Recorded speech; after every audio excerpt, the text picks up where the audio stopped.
अंग्रेज है, उसका कोई ताल्लुक मेरे दीन से नहीं, लेकिन तारीख लिखने में उसने ये बात लिखी कि मैंने ऐसा जर्नेल देखा ही नहीं जैसा सलाहुद्दीन था, इसलिए कि उसके जज्बे जैसा मैंने एक भी जर्नल देखा नहीं।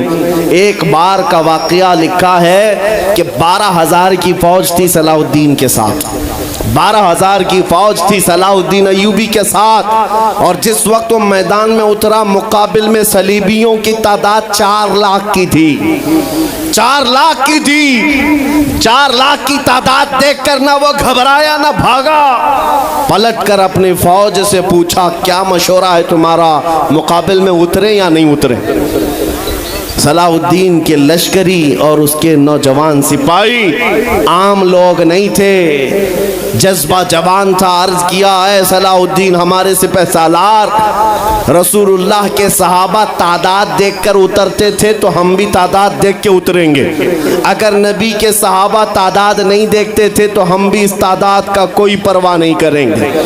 सलाहुद्दीन उनकी बातों को लेकर उतर तो पड़ा। तारीख लिखने वाला अंग्रेज आदमी है, कहता है मुकाबला कर लेना और बात होती है, लेकिन 4 लाख को तितर बितर करके रख देना तारीख की अलग बात होती है। सलाहुद्दीन के इस कारनामे के बाद वो अंग्रेज तारीखदान कहता है हमारे इलाकों में हाल ये हो गया था, हमारे यहाँ की माएँ अपने बच्चों को थपकियां देकर सुलाती थी और ये कहती थी कि बेटा सो जा नहीं तो सलाहुद्दीन आ जाए। सुभान अल्लाह, सुभान अल्लाह। ये मैं इसलिए बातें अर्ज कर रहा हूँ कि सलाहुद्दीन अय्यूबी की ताकत वो उनकी अपनी बॉडी की ताकत नहीं थी, वो ना ही किसी जगह से वर्जिश करके हासिल की हुई ताकत थी। सलाहुद्दीन की ताकत इश्क़ मुस्तफ़ा की वजह से थी, वो मोहब्बत रसूल का पैकर था। हमने तारीख में उन जवानों को देखा है जिन्होंने तारीख उलट करके रख दिया है, जिन्होंने जमीन में एक अलग परचम लहरा कर रख दिया है। आपको पता है इसी हिंदुस्तान की सरजमीन पर सबसे पहला 10,000 का लश्कर लेकर आने वाला एक जवान अरब से सबसे पहले आने वाला मोहम्मद बिन कासिम सिर्फ 19 साल की उम्र में आया था। 19 साल की उम्र में आया था। किस लिए आया था? माल लूटने नहीं आया था, यहाँ जगह कब्जा करने नहीं आया था। जैसे आज तारीख तोड़ मरोड़ करके बताई जा रही है, जितने बादशाह आए सब आक्रमण किए, सारे लोग यहाँ लूटपाट करने आए थे। ये तारीख तोड़ मरोड़ कर बयान की जाती है। मेरे अजीजों इस पर फिर कभी गुफ्तगू करेंगे, लेकिन मोहम्मद बिन कासिम क्यों आया था? इलाहाबाद के एक पंडित है, उन्होंने खुद लिखा है, मैं अपनी बात नहीं पंडित जी की बात कह रहा हूँ। उस वक्त हालात ऐसे हो गए थे कि चंद औरतें, मुसलमान औरतें जो श्रीलंका की सरजमीन से हज के लिए जा रही थी, उस वक्त राजा दाबिर सिंह उसके कुछ गुंडों ने इन औरतों को पकड़ लिया, उनकी इज्जत लूटी, उनका माल लूटा, उनको कैदी बनाया। उन औरतों ने उस वक्त पुकार कर कहा था कि कोई है जो हमारी इज्जत बचाएगा। कोई तिजारत करने वाला बाहर से आया हुआ ताजिर बात सुन करके अरब गया। अरब में जाकर गवर्नर जो था उसके सामने वाक़या बयान कर रहा था। 19 साल का जवान मोहम्मद बिन कासिम वहाँ से गुजर रहा था। उसने इतना वाक़या सुना कि हिंद की सरजमीन पर कुछ हमारी बहनों की इज्जत लूटी जा रही है। वहीं खड़े होकर उसने कहा लब्बैक या उख्ती, ऐ मेरी बहन मैं तेरी इज्जत की हिफाजत के लिए आ रहा हूँ। वहाँ से पुकारा अपने चचा जो गवर्नर था उस वक्त, उससे 10,000 का लश्कर लेकर के सबसे पहले यहाँ आने वाला मोहम्मद बिन कासिम किस लिए आया था? माल लूटने के लिए नहीं, औरतों की इज्जत बचाने के लिए आया था। हिंदुस्तान की सरजमीन पर कदम रखा और उसके बाद सामने मुकाबिल में फौरन जंग के लिए नहीं आया। कहा कि जिन औरतों को कैदी बनाया वो छोड़ दो, जो हज के लिए जा रही थी उन्हें आजाद कर दो, और दूसरी बात जिन्होंने गुंडागर्दी की है उन्हें पकड़ो और जेल में डालो। राजा को घमंड था, उसने इनकार किया तो मोहम्मद बिन कासिम ने कहा चलो आओ मोहम्मद अरबी के शेरों से मुकाबला हो जाए।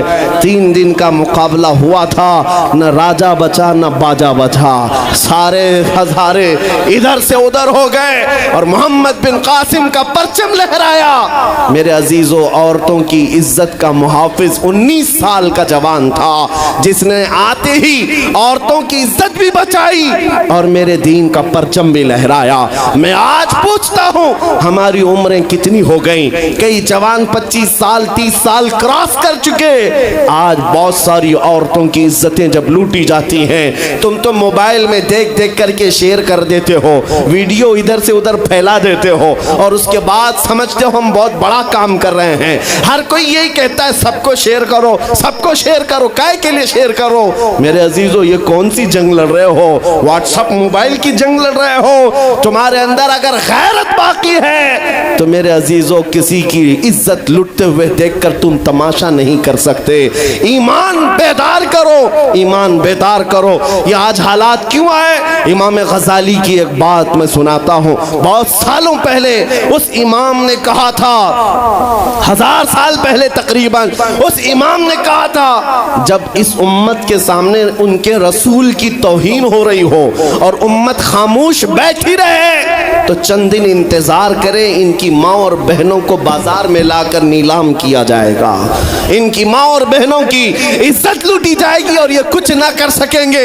इनके बच्चों को मारा जाएगा और ये कुछ ना कर सकेंगे। मैं आज महसूस कर रहा हूँ हुजूर की गुस्ताखी पर और तौहीन पर खामोश रहने का नतीजा ये है कि अब हमारे घर भी सलामत नहीं रहेंगे। लोग आज चीख रहे हैं, मस्जिदें वीरान हो गई, मस्जिदें टूट रही हैं, खानकाहें टूट रही हैं, न जाने कितने मज़ारात बिल्डोजर से ख़त्म किए जा रहे हैं। ये तमाम बातें अपनी जगह पर। मैं आपसे पूछता हूँ, जाने ईमान रसूलुल्लाह तरह चल तो नहीं सका, लेकिन खुद कैसे चलता था ये भी भूल गया और मैं उसको थोड़ा बदल करके अपनी कौम के लिए कहता हूँ, शेर चला कुत्ते की चाल और अपनी चाल भूल गया। अल्लाह ने तुम्हें मोहम्मद अरबी का शेर बनाकर पैदा किया। हकीकी बात है ये मेरे अजीजों, हकीकी बात है। एक जिनके यहाँ कीड़े बहुत ज़्यादा होते हैं, वो मेरे साथ छेड़खानी कर रहे थे। 2 दिन कबल की बात है, मैंने किसी जगह तकरीर किया तो मुझे छेड़खानी कर रहे थे। हमारे दीन से कोई ताल्लुक़ नहीं। मैंने किसी छोटे दज्जाल के बारे में कहा तो उन्हें बड़ी लग गई थी।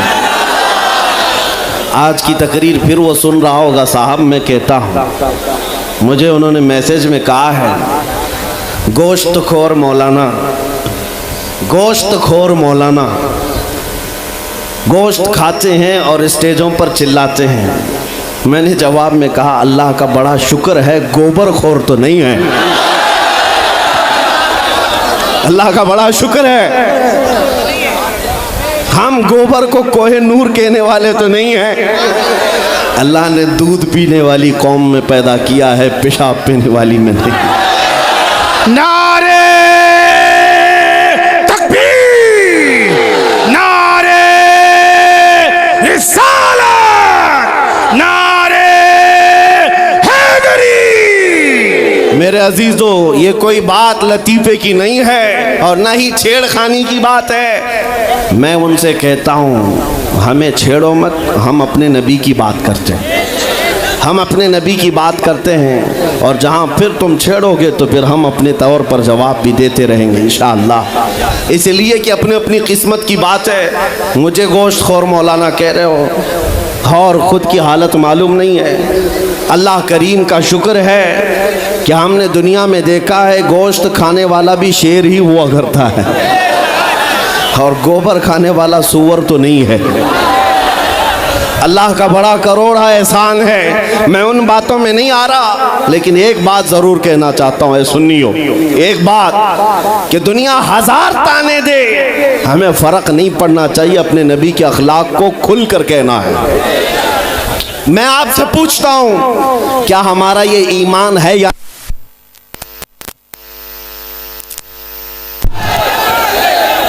हेलो हेलो, हमारा ये ईमान है या नहीं कि मेरा खुदा सच्चा है, बेशक हमारा नबी सच्चा है, हमारा दीन सच्चा है, कुरान सच्चा है। जब तुम्हारा यकीन है कि मेरा खुदा सच्चा, मेरा दीन सच्चा, मेरा कुरान सच्चा, मेरा नबी सच्चा, तो फिर मेरे अजीजों सर झुका कर नहीं, सर उठा कर जियो। बेशक सुभान अल्लाह। और तुम्हें हुजूर अकरम सल्लल्लाहु ताला अलैहि वसल्लम के अखलाक पर कभी शर्म नहीं आनी चाहिए। कोई टोपी पर, कोई दाढ़ी पर ताने मारता है तो उसको नजरअंदाज करो, इसलिए कि मरने के बाद इस कीड़े को मुंह नहीं दिखाना है, आमिना के लाल को मुंह दिखाना है।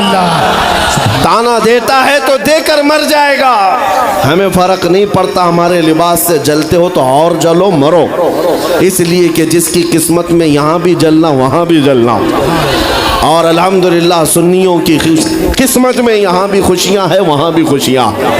हम यहाँ पर हुजूर पाक का जिक्र कर रहे हैं और खुशहाल हैं, अल्हम्दुलिल्लाह खुशहाल हैं, इसलिए कि मुझे पता है हमारी हैसियत क्या है। खुशहाल हैं आप भी, हम हैं। ये छोटी मोटी शिकायतें तो सब करते हैं आप कि बीमारी है, घर में खाना पानी नहीं है, धंधा नहीं चल रहा है, बिजनेस नहीं चल रहा है, सब लॉस में है, जॉब नहीं है, सब शिकायतें तुम्हारी है, हमें पता है। मेरे अजीजों, हम तो बार बार ये रोना रोते हैं, हम बड़ी कमज़ोर कौम हैं, हम बड़ी कमज़ोर कौम हैं, हम बड़ी कमज़ोर कौम हैं। लेकिन मीडिया के दज्जाली कुत्ते बार बार भौंक भौंक कर बताते हैं तुम कुछ हो, तुम कमजोर नहीं हो।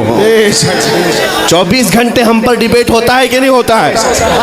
कुल मिलाकर हम पर ही डिबेट। अरे मियाँ, यहाँ तो इलेक्शन भी कैंपेनिंग के लिए हम हैं। हमारे मुद्दे को लेकर के ही सबको लड़ाना है, सबके दरमियान। मैं आपसे ये कहता हूँ, ये बातें यूं ही नहीं, वो बार बार तुम्हें भौंक कर बता रहे हैं तुम कुछ हो, लेकिन तुम कहते हो नहीं मैं कुछ नहीं हूँ, हम कमज़ोर हैं। वो कहते हैं नहीं कमज़ोर नहीं, तुम कुछ हो। एक तरफ तो कहते हैं कुछ नहीं है, सब बिखरे हुए लोग हैं, पंचर पुत्र भी कहते हैं, लेकिन फिर हम उनसे कहते हैं मियाँ पंचर पुत्र है तो 24 घंटे डिबेट हम पर क्यों करते हो? डर किस बात का है? किस बात का डर है? क्या दूसरी और कौमें नहीं हैं जिसको निशाना बनाओगे? अरे 70 कौमें मौजूद हैं, लेकिन हमें पता है तुम्हारी आंखों में अगर कोई चुभता है तो गुलाम मुस्तफ़ा ही है, इसलिए कि उन्हें भी तारीख पता है। ये अगर निकल पड़े हैं सहरा से बगैर चप्पल के, पैबंद लगे कपड़ों से, तो कैसर और किसरा को भी धूल चटा सकते हैं। वह दुनिया की सुपर पावर ताकतों को घुटने टेकने पर मजबूर करने वाली कौम वह उमर बिन खत्ताब के शागिर्द थे, सहाबा कराम थे। दुनिया को तारीख पता है कि ये जिस दिन पढ़ने लग गए खालिद बिन वलीद को, जिस दिन ये पढ़ने लग गए सलाहुद्दीन अय्यूबी को, जिस दिन इनको कोई कहने लग गया कि तुम्हारा कोई शिहाबुद्दीन गौरी भी था, तुम्हारा कोई औरंगजेब भी था, तो फिर ये मुर्दा और मुरझाई हुई कौम दोबारा उठने लग गई तो अच्छों की नींद हराम हो सकती है। इसीलिए कहा जाता है मुसलमानों के मोहल्ले में नशा बांटो, मुसलमानों को नशा करवाओ, नशा बेचने वाले यही, नशा करने वाले यही, इसलिए कि ये जब तक नशा में रहेंगे हम सुकून से रहेंगे, और जिस दिन ये उठ गए तो दूसरों के सुकून के लाले पड़ जाएंगे। इसलिए मेरे अजीजों, मैं तुम्हें बेदार करने के लिए आया हूँ और दुनिया की नज़रों में खटकता रहूँगा, लेकिन मेरे पास जितना भी वक्त मौजूद है मैं खामोश नहीं रहूँगा इंशाअल्लाहुल अज़ीज़। कल को भी अगर मेरी फांसी हो जाए मुझे इस बात की परवाह नहीं है, दुनिया से जाएंगे। हमारे एक के मर जाने के बाद उन कुत्तों से कहता हूँ कि इसको ये मत समझ लेना कि इस्लाम ख़त्म हो जाएगा, मुझ जैसे 1000 कट भी जाएं तब भी हम नारा यही लगाएंगे, इस्लाम जिंदा होता है हर करबला के बाद। नारे तकबीर, नारे रिसालत, शहंशाह खिताबत, शेरे हिंदुस्तान सलमान मुफ्ती सलमान हजारी साहब किबला। सुभान अल्लाह, सुभान अल्लाह। मेरे अजीजों, बात आज ईमान की है। मैंने आज तक किसी तकरीर में किसी को असलहा उठाने की बात नहीं की, मैंने कभी किसी को बंदूक बारूद चाकू तलवार की बात नहीं की, और ना ही हमें जरूरत है। मेरे अजीजों, हम तो चाहते हैं कि तुम इश्क रसूल का जामा पहन लो, हुजूर की मोहब्बत का लिबास पहन लो। मेरे अजीजों, चाकू ब्लेड भी उठाने की ज़रूरत नहीं, तुम्हारे चलते फिरते देखकर कितने कीड़े फना हो जाए। हाँ, सिर्फ तुम्हारी चलत फिरत से कई कुत्ते नालियों में मर जाएं। सबको समझ में आती है बात। और जिन लोगों ने मुझसे पूछा था बार बार, आप कुत्ते किसको कहते हैं, मैंने कहा कोई सुन्नी मुझसे पूछा ही नहीं, किसी ने मुझसे पूछा ही नहीं। ये सारी तकरीरें सुन रहे हैं, आपने पहले ही पूछा तो कहीं ऐसा तो नहीं कि जख्म पर जाकर बात लगी हो। खैर मेरे अजीजों, आपको मैं बारहा बेदार इस बात के लिए करना चाहता हूँ, हुजूर के अगर गुलाम हैं तो पूरे गुलाम बनो, पूरे गुलाम। आज के दिन अगर एक नौजवान भी ये अहद कर लिया कि मैंने अपनी मर्जी से बहुत ज़िंदगी गुजारी है, अपनी लाइफ में बहुत इंजॉय किया है, लेकिन आज के दिन से ये तय करूँगा कि जीऊँगा तो मेरे नबी की मर्जी से जीऊँगा। जिसने भी तय कर लिया, मैं समझता हूँ कि ये जलसा वसूल हो गया, हुजूर के कदमों में पहुँच गया। मैं बताओ ए नौजवानों, बचा क्या है हमारी ज़िंदगी में और क्या बाकी है, क्या चाहिए तुम्हें? पूरी दुनिया तुम नाक रगड़ रगड़ कर हासिल कर भी लिए तो एक दिन तो मौत आनी है, एक दिन तो दुनिया से जाना है, सारी दौलत छोड़ कर जाओगे, इस बात पर सबका यकीन है। तुमने खुद अपने हाथों से कितने मुर्दे दफनाए, तुमने कितने लोगों की कब्रों को खुद अपने हाथों से बंद किया। आज जो ये आंखें खुली हैं अचानक बंद कर दी जाएंगी, ये धड़कनें रुक जाएंगी, तुम हाथ पैर भी नहीं उठा सकते, और ये पूरे लोग उठाकर तुम्हें इतनी छोटी कब्र में डाल कर आते हैं जहाँ करवट लेने की भी जगह नहीं, सांस और हवा के लिए कोई रोशनदान नहीं, खिड़की नहीं। इतने घने अंधेरे के अंदर तुम तन्हा होते हो। उस कब्र के मुतालिक सोचो, वहाँ मुनकर नकीर जिसके बारे में पूछ रहे होंगे वो ताजदार मदीना की ज़ात होगी। हुजूर के बारे में तुमसे पूछा जा रहा है कि तुम उनके बारे में क्या कहते थे। इसलिए सुन्नियों, आज ही हम तैयारी क्यों ना कर लें कि कल को कब्र में हमसे फरिश्ते पूछें इनके बारे में क्या कहते थे, तो वहाँ पुकार कर नकीरैन से कहना, तुम पूछ रहे हो इनके बारे में क्या कहते थे, अरे मर के पहुँचा हूँ यहाँ इस दिलरुबा के वास्ते। सुभान अल्लाह, सुभान अल्लाह। मर के पहुँचा हूँ यहाँ इस दिलरुबा के वास्ते। है शबे गौर भी उसी गुल से मुलाकात की रात। अजीज़ा ने गिरामी वक़ार, आज ले उनकी पनाह, आज मदद मांग उनसे, कल न मानेंगे क़यामत में अगर मान गया। सिर्फ मैं तुम्हारे उन अखलाक की बात कर रहा हूँ, बड़े दर्द दिल से कह रहा हूँ। आ जाओ वापस उस नुक्ते पर जहाँ मेरे नबी ने हमें छोड़ा था, आ जाओ उस रास्ते पर जिस पर चलने वालों पर अल्लाह ने इनाम नाजिल किया है।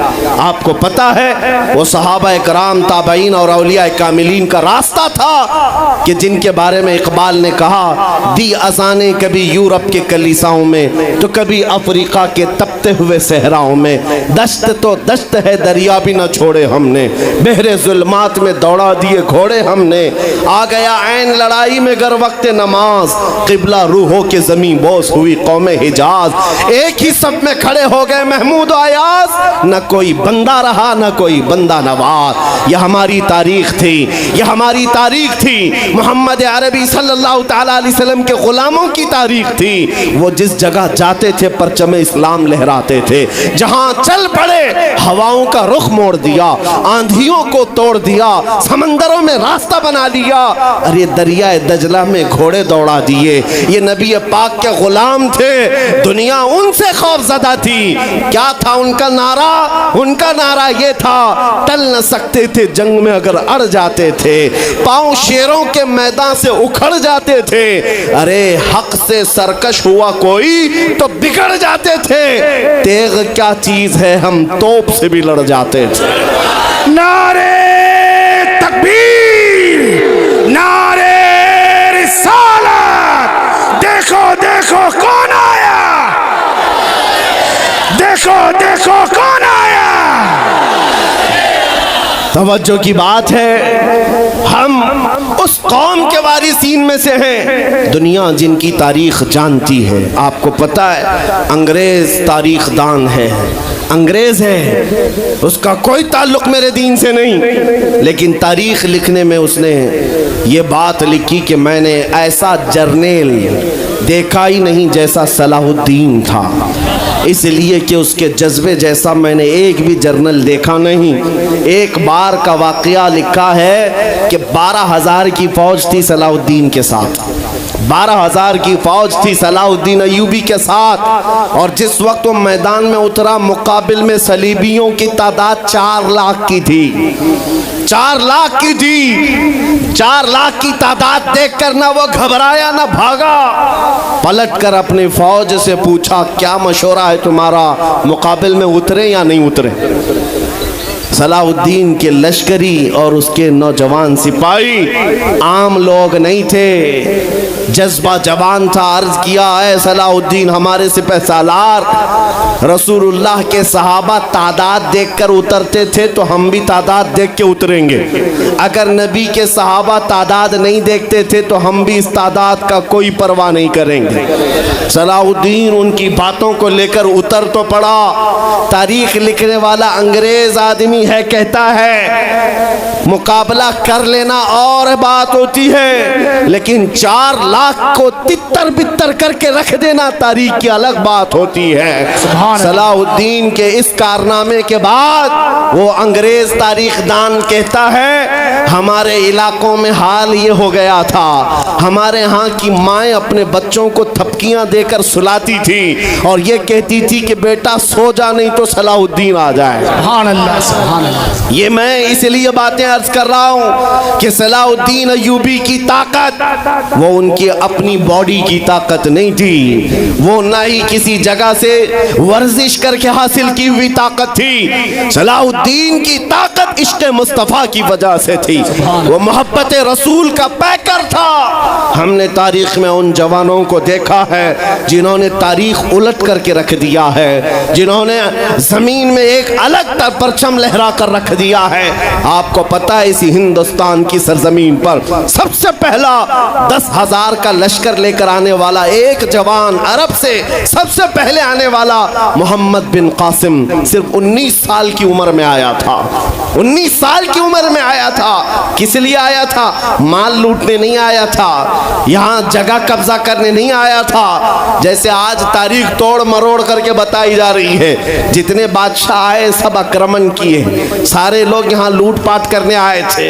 ये तारीख तोड़ मरोड़ कर बयान की जाती है। मेरे अजीजों इस पर फिर कभी गुफ्तगू करेंगे, लेकिन मोहम्मद बिन कासिम क्यों आया था? इलाहाबाद के एक पंडित है, उन्होंने खुद लिखा है, मैं अपनी बात नहीं पंडित जी की बात कह रहा हूँ। उस वक्त हालात ऐसे हो गए थे कि चंद औरतें, मुसलमान औरतें जो श्रीलंका की सरजमीन से हज के लिए जा रही थी, उस वक्त राजा दाबिर सिंह उसके कुछ गुंडों ने इन औरतों को पकड़ लिया, उनकी इज्जत लूटी, उनका माल लूटा, उनको कैदी बनाया। उन औरतों ने उस वक्त पुकार कर कहा था कि कोई है जो हमारी इज्जत बचाएगा। कोई तिजारत करने वाला बाहर से आया हुआ ताजिर बात सुन करके अरब गया। अरब में जाकर गवर्नर जो था उसके सामने वाकया बयान कर रहा था। 19 साल का जवान मोहम्मद बिन कासिम वहाँ से गुजर रहा था। उसने इतना वाकया सुना कि हिंद की सरजमीन पर कुछ हमारी बहनों की इज्जत लूटी जा रही है। वहीं खड़े होकर उसने कहा लब्बैक या उख्ती, ऐ मेरी बहन मैं तेरी इज्जत की हिफाजत के लिए आ रहा हूं। वहां से पुकारा अपने चचा जो गवर्नर था उस वक्त, उससे 10,000 का लश्कर लेकर के सबसे पहले यहाँ आने वाला मोहम्मद बिन कासिम किस लिए आया था? माल लूटने के लिए नहीं, औरतों की इज्जत बचाने के लिए आया था। हिंदुस्तान की सरजमीन पर कदम रखा और उसके बाद सामने मुकाबिल में फौरन जंग के लिए नहीं आया। कहा कि जिन औरतों को कैदी बनाया वो छोड़ दो, जो हज के लिए जा रही थी उन्हें आजाद कर दो, और दूसरी बात जिन्होंने गुंडागर्दी की है उन्हें पकड़ो और जेल में डालो। राजा को घमंड था, उसने इनकार किया तो मोहम्मद बिन कासिम ने कहा चलो आओ मोहम्मद अरबी के शेरों से मुकाबला हो जाए। 3 दिन का मुकाबला हुआ था, न राजा बचा न बाजा बचा, सारे हजारे इधर से उधर हो गए और मोहम्मद बिन कासिम का परचम लहराया। मेरे अजीजों, औरतों की इज्जत का मुहाफिज 19 साल का जवान था, जिसने आते ही औरतों की इज्जत भी बचाई और मेरे दीन का परचम भी लहराया। मैं आज पूछता हूं, हमारी उम्रें कितनी हो गई? कई जवान 25 साल 30 साल क्रॉस कर चुके। आज बहुत सारी औरतों की इज्जतें जब लूटी जाती हैं, तुम तो मोबाइल में देख देख करके शेयर कर देते हो, वीडियो इधर से उधर फैला देते हो और उसके बाद समझते हो हम बहुत बड़ा काम कर रहे हैं। हर कोई यही कहता है सबको शेयर करो, सबको शेयर करो। काय के लिए शेयर करो? मेरे अजीजों, ये कौन सी जंग लड़ रहे हो? व्हाट्सएप मोबाइल की जंग लड़ रहे हो? तुम्हारे अंदर अगर गैरत बाकी है तो मेरे अजीजों, किसी की इज्जत लुटते हुए देखकर तुम तमाशा नहीं कर सकते। ईमान बेदार करो, ईमान बेदार करो। ये आज हालात क्यों आए? इमाम